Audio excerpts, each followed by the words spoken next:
The next on the agenda is Rosanne, Greco, and others from Stop the F-35 Vermont. And they're online. All right. Well, we don't, as I was saying, we don't have the same kind of polished presentation as you've all been given, but you've said words that we have heard up here. There's apparently a script that is being played out across the country. We have been told, you know, that noise is the sound of freedom, and the same kind of political rhetoric that you've heard in your places too. We've been called unpatriotic and more. But let me give you a little bit of background for those of you that don't know what's been happening here in the Burlington area of Vermont. Back in 2008, we were identified as one of the bases for the first bases for the F-35A Joint Strike Fighter. We have an Air Guard base here that is co-located with the Burlington International Airport. They do not have their own base. It is a station that shares one relatively short runway with commercial airliners. I don't know what this means. Okay, go ahead. Okay. So, long story short, they came and did an environmental impact statement, which they released to us in March of 2012. And there were 6 bases on there, 3 active duty bases and 3 guard bases. We were one of the 3 guard bases. And after an extensive comment period, 2 years later, we were selected as the preferred alternative. And the Air Force came out with their record of decision, citing Burlington as the first base to first guard base to hold the F-35. A few things to note about this environmental impact statement. It came out in draft in 2012, in March of 2012, and based on all of the comments they received, they came out with a revised EIS. But to give you an example of the comments they received, at the first draft, they received over 900 comments, 934 to be exact. All but 30-some came from Burlington area. And overwhelmingly, the percentage of those that opposed the basing far outnumbered the people that were support of the basing. They got a number of things wrong in the EIS. We challenged it, and so they came out with a revised EIS. That generated 11,000 comments. Now, 10,000 of those were pre-prepared postcards that were created by the supporters of the F-35, which are, in our case, the Air National Guard, the big politicians here, big businesses. And they so convinced the people that if they didn't support the F-35 coming here, that the Air Guard base would close. And on those postcards that they mailed out to 10,000 people, they had statements that contradicted what the Air Force said. The Air Force tells us the F-35 will be 4 times louder than our current F-16, but yet on the postcard it said that it wouldn't be any louder. So there were lies on the postcard and people sent them in. We had no support at all from our politicians. In fact, our most senior politician, that's Senator Leahy, actually behind the scenes went and strong-armed the Air Force to pick Burlington. There's more to go into on that, but I won't. But as a result, the Air Force picked us as the first base for the F-35, and this was in December of 2013. So the group of us, the Stop the F-35 Coalition and other coalitions, including Save Our Skies Vermont, we have sued the United States Air Force.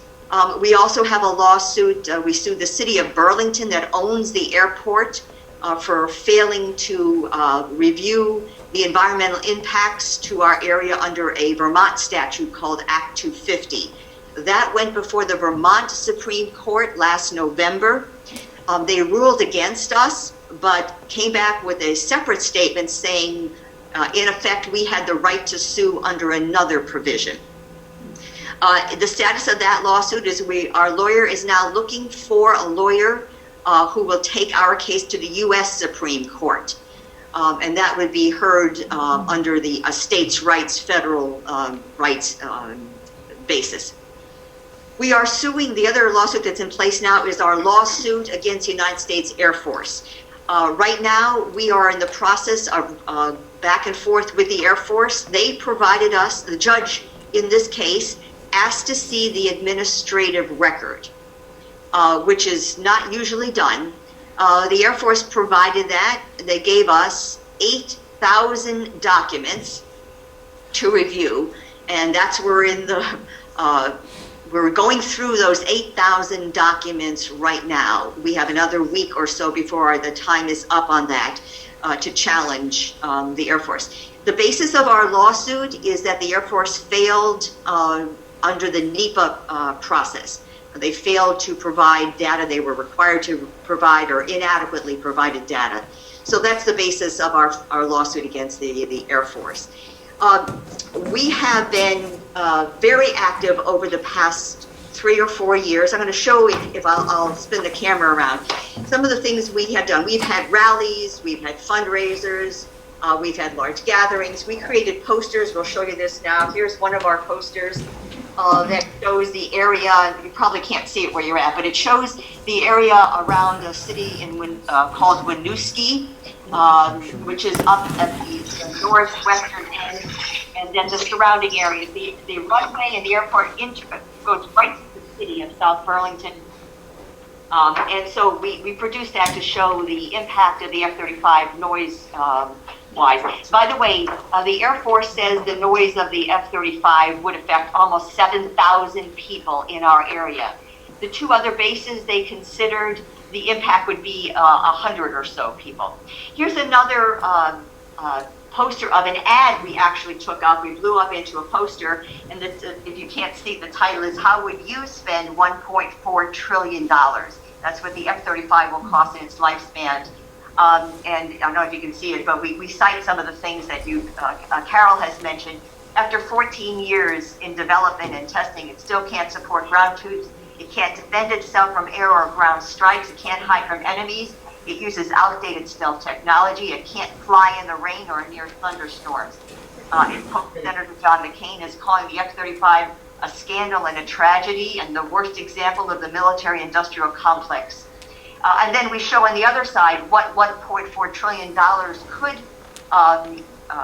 be spent on, and it would pay for all veterans care for 5 million veterans for 32 years, or pay off all of the student debt for 37 million Americans, and repair all of our infrastructure across the United States. So, and then lastly, we produced this poster too. It was a takeoff on some of the tourist advertisements you often see, come to Vermont. This one says, "Welcome to Vermont. Enjoy our new fall colors, gray and black." And there's pictures of the F-35 flying over the scenic mountains of Vermont. So that's a little of what we have done in Vermont over the last 3 or 4 years. And now, since we were unsuccessful in getting our politicians to support the people who are affected, and by the way, the people who are affected are generally people of low to moderate income, people of color. These are the people that live around the airport and will be most egregiously affected. Even the Air Force had to report in their environmental impact statement that minorities and people of low income are disproportionately affected by the basing of the F-35.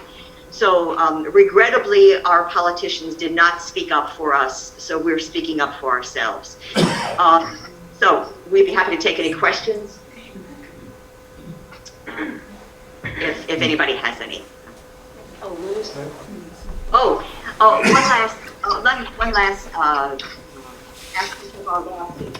The plaintiffs in the lawsuit are some of the people that the city of Winooski, the city is the most impacted by the current F-16 and the F-35s, are going to be debating whether they will join our lawsuit. We expect them to vote on that this coming Monday, whether they'll join our federal lawsuit. That would be a city joining the plaintiffs. And then we had Oh, yes, and one other thing too, you may may not be aware of. We have been in the, as Carol had mentioned, you're in the media in Japan.